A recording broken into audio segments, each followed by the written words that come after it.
town. I don't wanna see you coming round. No, I don't wanna waste my precious time again. With the Star Trek sticker on your Cadillac. I don't wanna see you coming back. No, I don't wanna see your gloomy face again.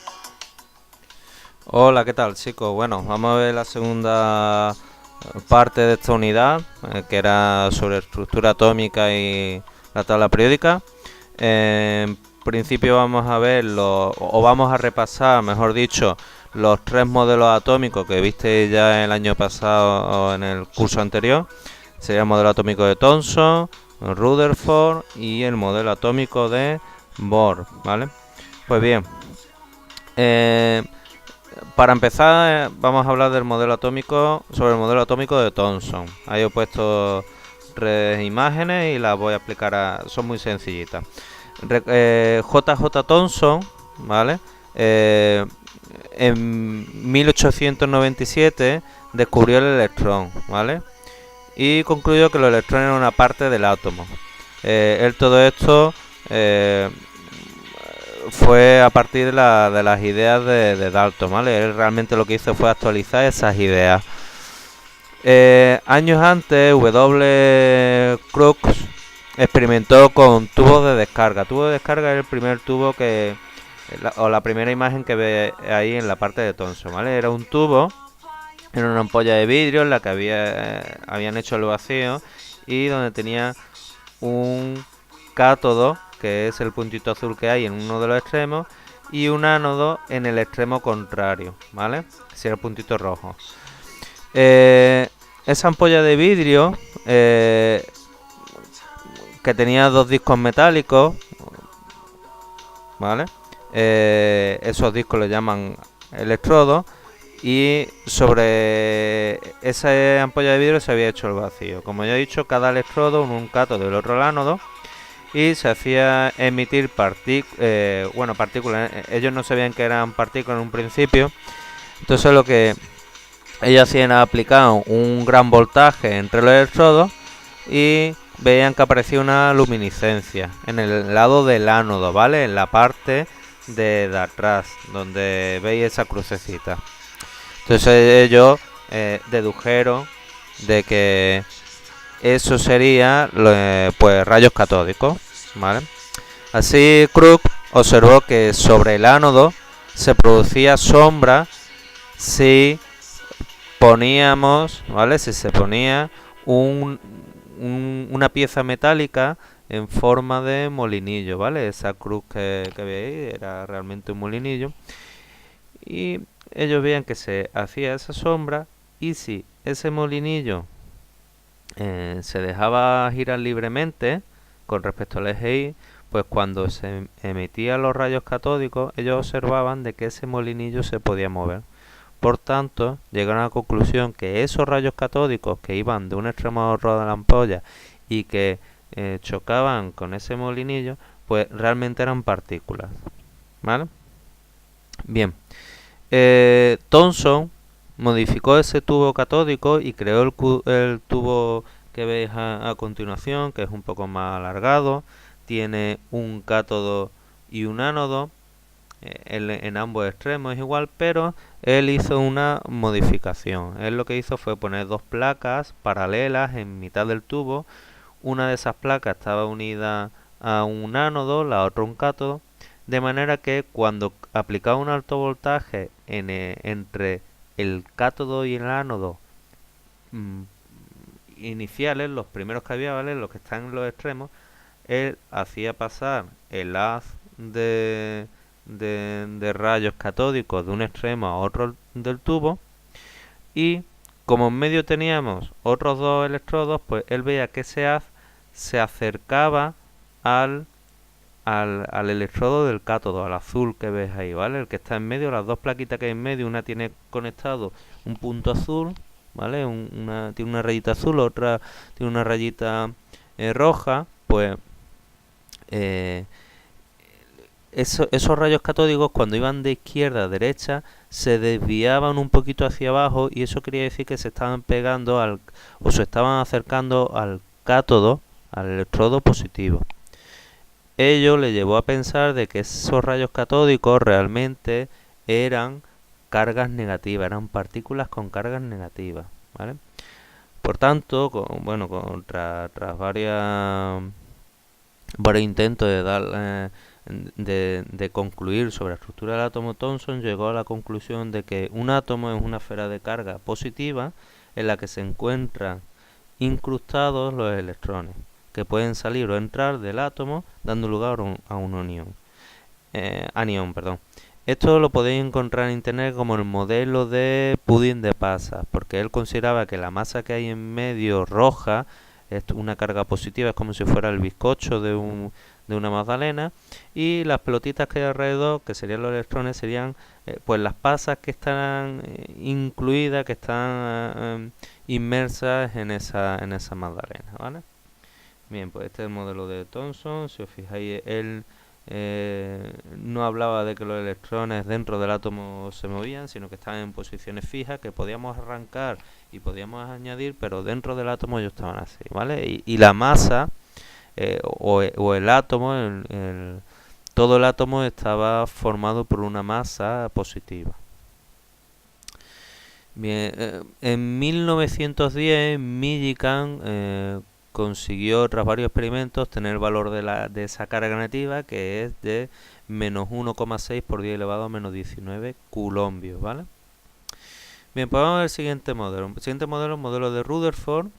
En 1911, Rutherford y sus colaboradores analizaron los resultados de su experimento sobre el bombardeo de oro con partículas alfa, que son básicamente carga positiva, y propusieron un nuevo modelo para el átomo, le llamaron modelo nuclear. El modelo de Rutherford describe el átomo como un gran espacio fundamentalmente vacío, en cuyo centro se halla el núcleo con carga positiva y casi la totalidad de la masa. Y alrededor de este núcleo orbitan los electrones que tienen carga negativa. Sería el dibujito, el átomo estaría representado por ese dibujo que veis abajo del modelo de Rutherford, ¿vale? La carga positiva en rojo y los electrones están girando en órbitas circulares alrededor de ese núcleo. La descripción de la corteza del átomo con el electrón orbitando alrededor del núcleo no se deduce de los experimentos. Esto es un poco la parte especulativa de este experimento, ¿vale? El descubrimiento del protón, hasta ahora solo se hablaba de electrón y de núcleo, lo hizo Rutherford en 1919. Él descubrió que podía convertir un elemento en otro bombardeándolo con partículas alfa de mayor energía, es decir, sería el dibujito que tenéis ahí arriba, ¿no? ¿Vale? En el apartado de Rutherford. Esta composición es muy sencilla, tenéis en medio una placa de oro, tan fina como el grosor de átomos de oro. Después tenéis a la izquierda una cajita gris que es una cámara oscura donde hay partículas alfa, que son partículas cargadas positivamente, con una abertura muy pequeñita, y entonces esas partículas alfa que hay en el interior solo pueden salir por esa abertura y en una dirección, que es la dirección justo donde se encuentra la placa de oro. La placa de oro se encuentra rodeada por una placa fotográfica, de modo que todas las partículas que reboten en esa placa de oro o la atraviesen van a chocar con esa placa fotográfica y van a dejar una marca. Esa marca generalmente va a ser una rayita, un color o una marquita blanca, ¿vale?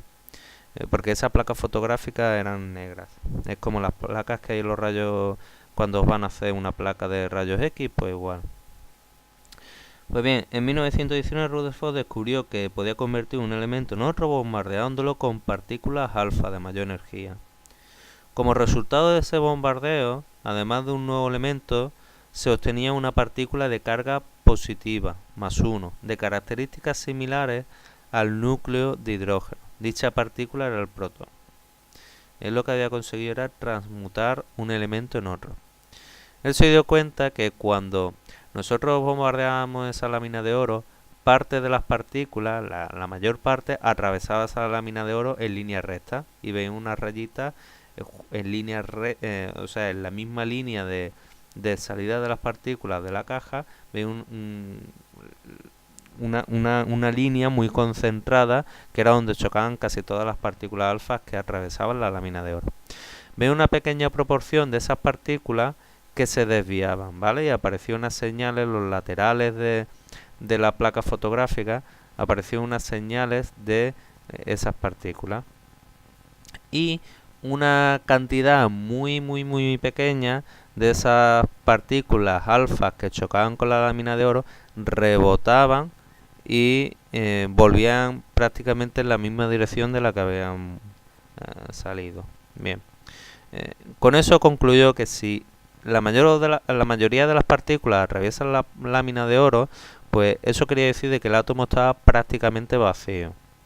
Aquellas partículas que chocaban con esa lámina de oro y se desviaban muy poquito, pero conseguían atravesarla, eso le llevó a pensar de que aunque el átomo está prácticamente vacío, casi toda su masa se concentra en un punto muy pequeñito en su centro. Y eso lo vio porque todas aquellas partículas que rozaran ese núcleo, pues se desviaban. No la atravesaban, sino simplemente se desviaban. Por tanto, pasaban la lámina de oro, la atravesaban, pero desviaban su trayectoria.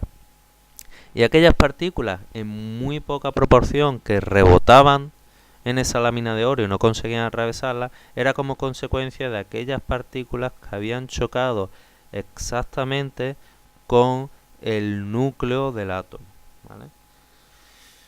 Pues bien, básicamente este es el modelo de Rutherford, ¿vale? El núcleo con casi toda la masa, bueno, prácticamente toda la masa del átomo, tiene carga positiva y alrededor se encuentran los electrones en corteza, en unas órbitas girando a las que se le llaman corteza electrónica, ¿vale? Bien, pues una vez visto el modelo de Rutherford, vamos a ver el siguiente modelo, que es el modelo de Bohr. Este modelo es ya el más casi el más cercano al que conocemos hoy en día. Y este modelo aparece como consecuencia de que el modelo de Rutherford nos explicaba una serie de eventos, ¿vale? Uno de los eventos que nos explica el modelo de Rutherford es el fenómeno que ocurría cuando con un prisma se descomponía la luz emitida por distintas sustancias. Una sustancia emite luz, esa luz llega a un prisma y esa luz, si es luz blanca, pues por ejemplo se separa o se dispersa en forma de, bueno, en distintos tipos de luces, ¿vale? Luz de distintos colores, dependiendo del elemento.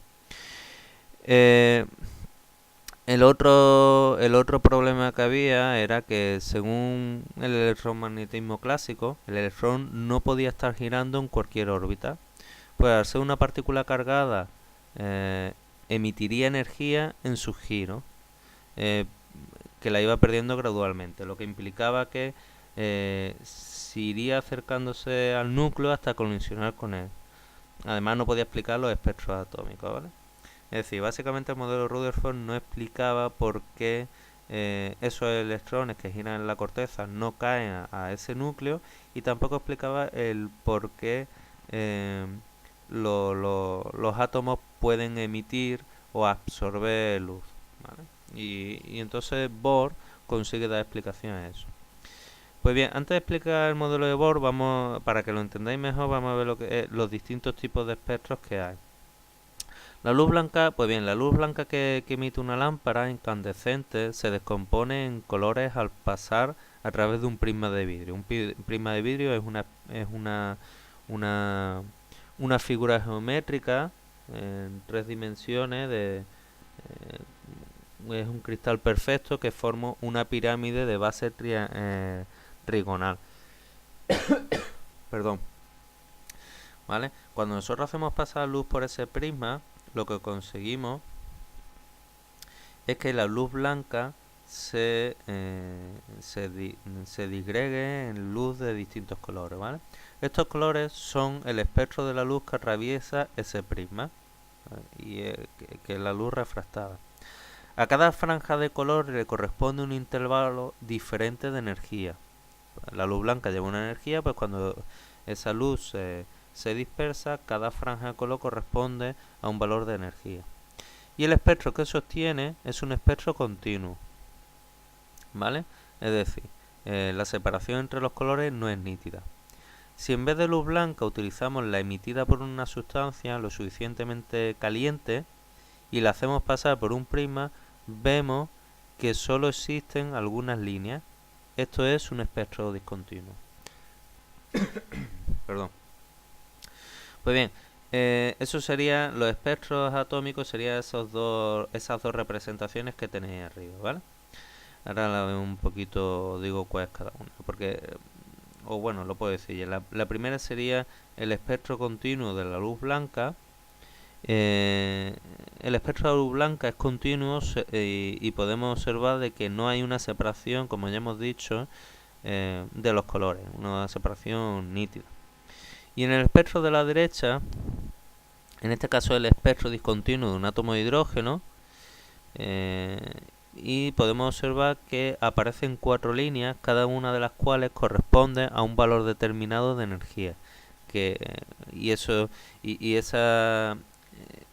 Eso nos quiere decir de que cada una de esas rayas que representan, o líneas que representan 4 picos de energía, son referentes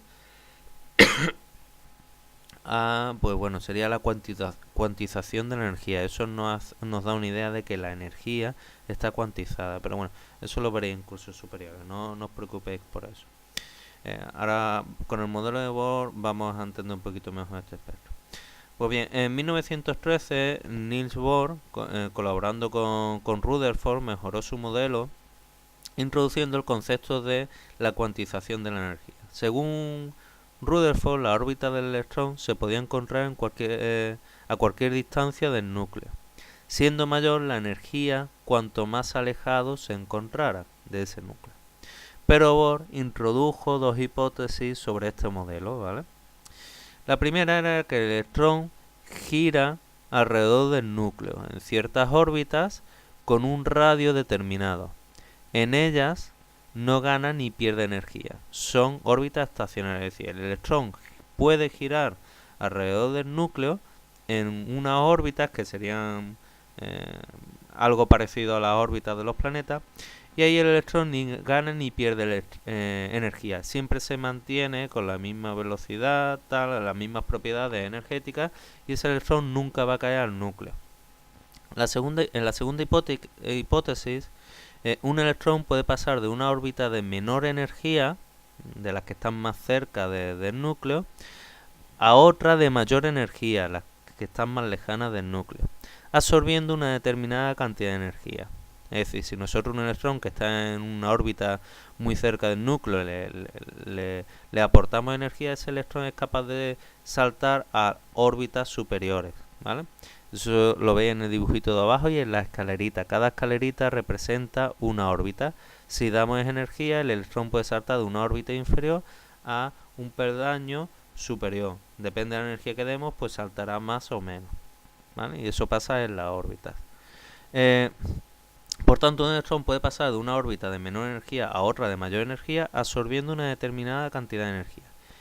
Y si el proceso fuese al contrario, emite esa misma cantidad de energía. Es decir, si nosotros aplicamos energía al electrón, sube, va a orbitales más lejanos, puede saltar a orbitales más lejanos del núcleo, y si ese electrón que lo hemos mandado a orbitales con mayor energía, es decir, más lejano del núcleo, emite la luz que tiene, emite la energía que tiene, pues volverá a caer a orbitales más cercanos del núcleo, ¿vale?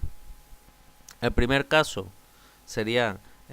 daría lugar a espectros de absorción, porque el electrón absorbe energía, y en el segundo caso daría espectros de emisión, porque el electrón emite energía, ¿vale? Con la primera hipótesis se soluciona la incompatibilidad con el electromagnetismo que comentábamos antes de Rutherford, y con la segunda se explican los espectros atómicos, ¿vale? Pues bien,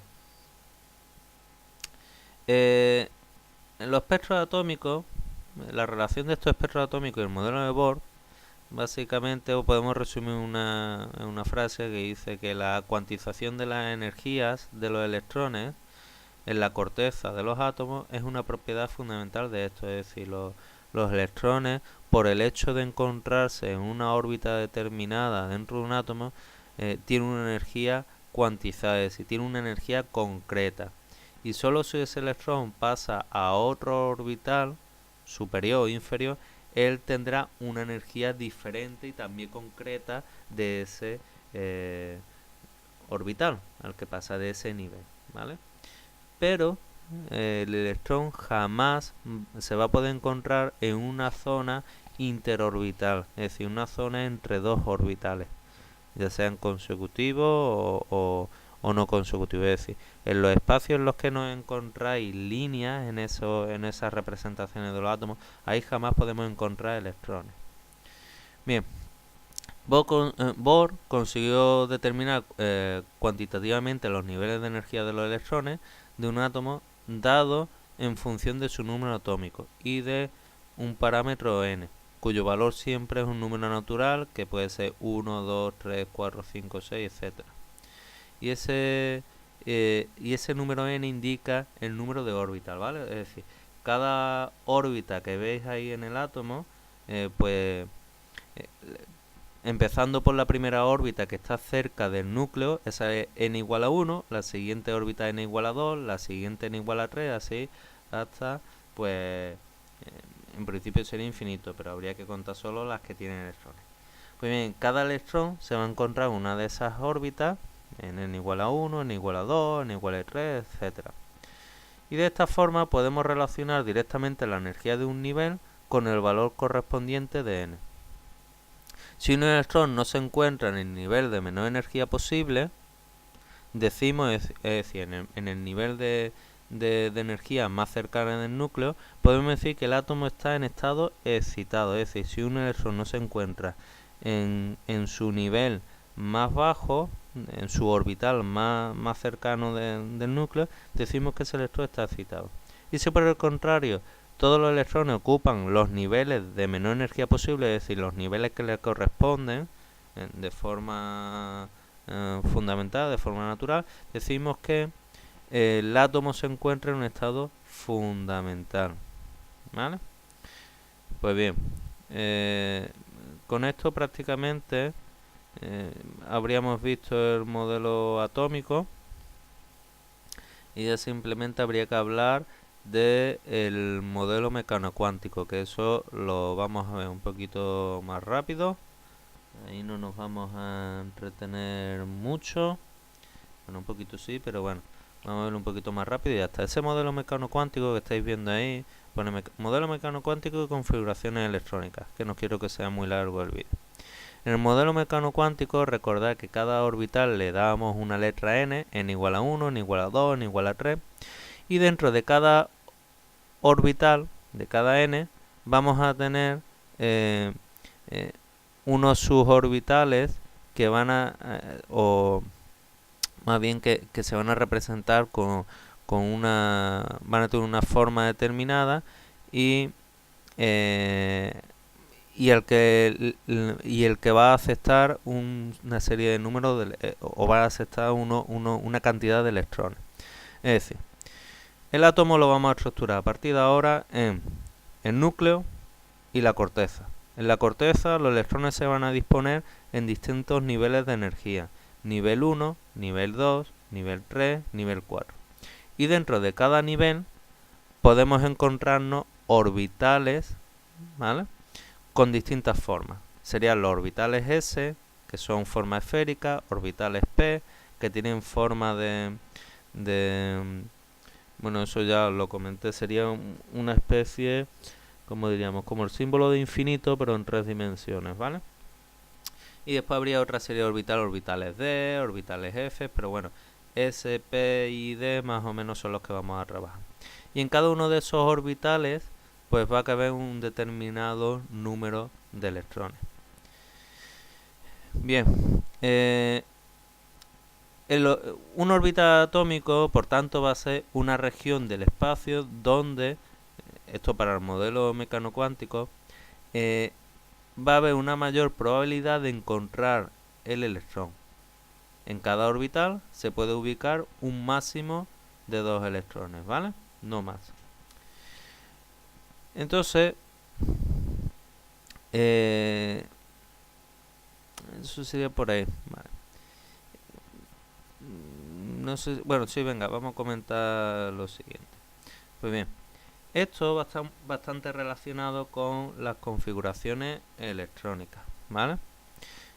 Una configuración electrónica, como su nombre dice, es la forma en la que los electrones se distribuyen en la corteza del átomo, ¿vale?